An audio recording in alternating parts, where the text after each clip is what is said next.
«Эхо Москвы» в Уфе и общественная организация «Берзямлек» представляют рубрику «Говорим по-башкирски».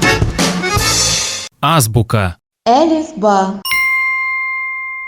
Азбука Уфы. Üfü elifbahı.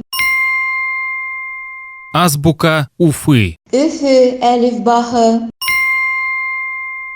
Автор азбуки Уфы умер в день презентации своей книги. Üfü elifbahı kitabının авторы китаптың сыккан күнендә вафат булган.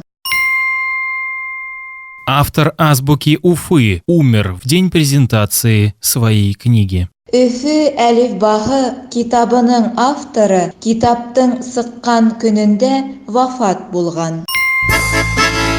«Эхо Москвы» в Уфе и общественная организация «Берзямлек» представляют рубрику «Говорим по-башкирски».